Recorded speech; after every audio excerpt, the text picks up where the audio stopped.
রংপুরে আবু সাইদ হত্যায় অভিযোগ গঠনের আদেশ আজ। এ নিয়ে ট্রাইব্যুনাল থেকে আরও জানাচ্ছেন সহকর্মী মাসুদুর রহমান। মাসুদ,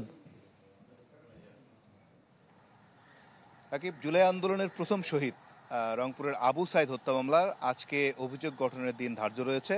সকাল 11টার পর আন্তর্জাতিক অপরাধ ট্রাইব্যুনাল 2 বিচারপতি নজরুল ইসলাম চৌধুরীর নেতৃত্বাধীন বেঞ্চ এটির অভিযোগ গঠনের উপর আদেশ দেবেন। এবং এই মামলায় যে অভিযোগ আনা হয়েছে সেটি হলো যে আবু সাইদকে যে গুলি করা হয়েছিল, সেই গুলি করার পর যে দৃশ্য আমরা দেখি গণমাধ্যমে সবসময়, যে আবু সাইদ দুহাত প্রসারিত করে গুলির আহ্বান করছেন এবং পুলিশ সদস্যরা তাকে গুলি করছেন, সেই অভিযোগটি মূলত এখানে আনা হয়েছে।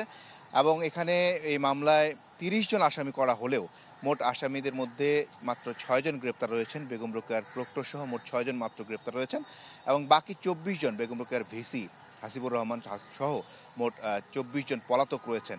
তো এদের বিরুদ্ধে যে অভিযোগটি আনা হয়েছে যে রংপুরে যে সে সময় কোটা বিরোধী আন্দোলন চলছিল, সে আন্দোলনে আবু সাইদ সেখানকার সমন্বয়ক ছিলেন।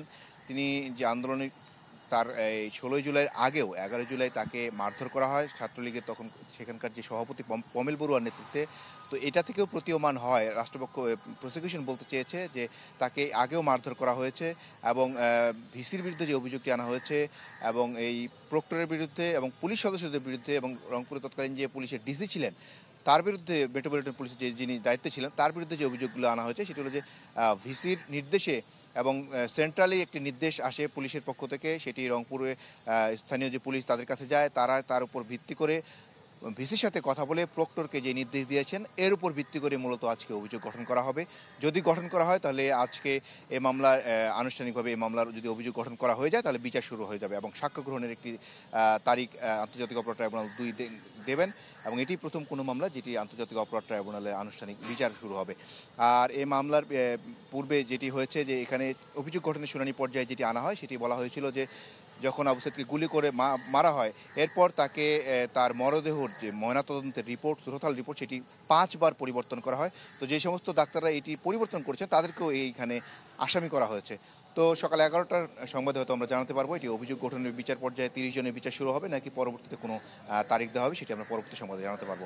আপনাকে অসংখ্য ধন্যবাদ আমাদের সাথে যুক্ত হওয়ার জন্য। পরবর্তীতে নিশ্চয়ই আমরা আবার আপনার কাছে ফিরে আসবে বিষয় তথ্য জানার জন্য। দর্শক, রংপুর আবু সাইদ হত্যা মামলা শুনানি সবশেষ খবর জানাতে যুক্ত হয়েছিলেন সহকর্মী মাসুদুর রহমান। কিন্তু বাথরুম যা তা ওডোনিল নাই। আজই ওডোনিল সুবাসিত ঘরে স্ট্যাটাস বাড়ে।